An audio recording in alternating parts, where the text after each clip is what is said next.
ఓం నమో నారాయణాయ నమశివాయ. మహాభారతంలో వనపర్వంలో వచ్చేసి పుణ్యతీర్థాల గురించి పులస్త్యుడు భీష్మునికి చెప్తున్నాడు కదా.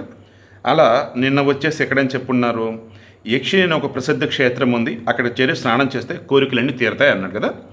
ఇక అది కురుక్షేత్ర ద్వారం అని ప్రసిద్ధి చెందింది. అక్కడ ప్రదక్షిణం చేసి ఏకాగ్ర చిత్తంతో పుష్కర తీర్థంలో తుల్యమైనటువంటి ఆ తీర్థాన స్నానం చేసి ఋషులను పితరులను అర్చించాలి.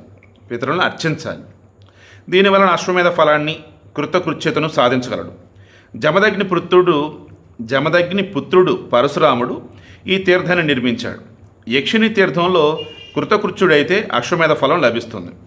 తరువాత ఏకాగ్ర మనస్కుడై పరశురామ కుండాలకు పోవాలి. తేజోవంతుడైన పరశురాముడు క్షత్రియ సముదాయాన్ని చంపి 5 కుండాలను కల్పించాడు. ఆ కుండాలను అతడు క్షత్రియ రక్తంతో నింపి పితామహులకు, నేను కూడా పూర్వీకులకు అనుకుంటున్నాను, రక్త తర్పణం చేశాడని వినికిడి. పరశురామ భృగునందన, నీ పరాక్రమం పితృభక్తి మమ్మలను ప్రసన్నులను చేశాయి. నేను కోరిన వరం ఇస్తాము, నీకు మంగళం జరుగాకని వాళ్ళు అన్నారట. ఎవరు? పితృదేవతలు. వారి పలుకులు విని యోధాగ్రేసరుడు పరశురాముడు అంజలి ఘటించి ఆకాశంలో నిలిచిన పితరులతో ఇలా అన్నాడు, మీరు నాపై ప్రసన్నులైతే మీ కృపా ప్రసాదాన్ని కోరుతూ ఉన్నాను. నా తపస్సు కొనసాగునట్లుగా వరమివ్వండి. రోషంతో నాచే క్షత్రియులందరూ చంపబడ్డారు. మీ తేజంతో ఆ పాపం నుంచి నన్ను విముక్తుని చేయండి. పరశురాముని శుభవచనాలు విన్న పితరులు ఆనంద పరవశులై ప్రసన్నతో ఇలా పలికారు, చిరంజీవి, నీ తపస్సు మాపై గల పితృభక్తితో అధికమవుతుంది.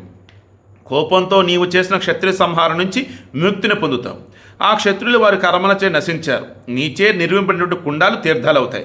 ఆ కుండాల్లో స్నానం చేసి పితృతర్పణం చేస్తే పితరుల ప్రసన్నులై భూమిపై దుర్లభాలైనటువంటి కోరికలను తీరుస్తారు. మనోరథాన్ని శాశ్వత స్వర్గలోకాన్ని ప్రదానం చేస్తారు.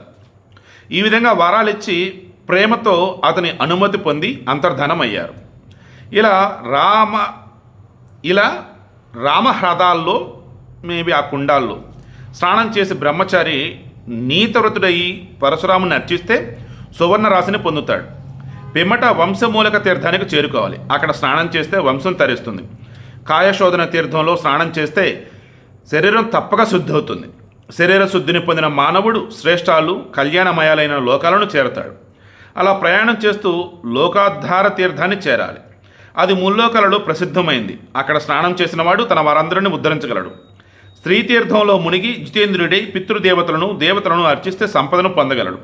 కపిల తీర్థాన స్నానం చేసి బ్రహ్మచారి అయి పితరులను దేవతలని పూజిస్తే 1000 కపిల గోవులను దానం చేసిన ఫలం వస్తుంది.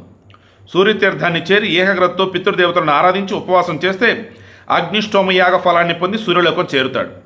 పిమ్మట గోభవన తీర్థానికి పోయి అక్కడ స్నానం చేయాలి. అక్కడ అభిషేకం చేస్తే 1000 గోవులను దానం చేసిన ఫలం దక్కుతుంది. యాత్రికుడు శంకిని తీర్థానికి చేరి అక్కడి దేవతీర్థంలో మునిగితే ఉత్తమ సౌందర్యం వస్తుంది. సరస్వతీ నదిలోని అరంతుకమనే ద్వారపాల తీర్థానికి పోవాలి.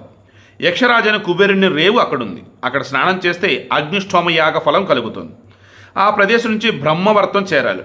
అందు స్నానమాచరిస్తే మానవుడు బ్రహ్మలోకాన్ని చేరతాడు. ఆ స్నానం నుంచి సాటిలేని సుదీర్ఘాన్ని చూడాలి. ఆ ప్రదేశంలో పితరులు దేవతలు కలిసి ఉంటారు. పితృదేవ పూజలో భాగంగా అక్కడ స్నానం చేయాలి. దానివలన అశ్వమేధ ఫలాన్ని పిమ్మట పితృలోకాన్ని పొందుతాడు. అనంతరం శ్రేష్టమైన అంబుమతి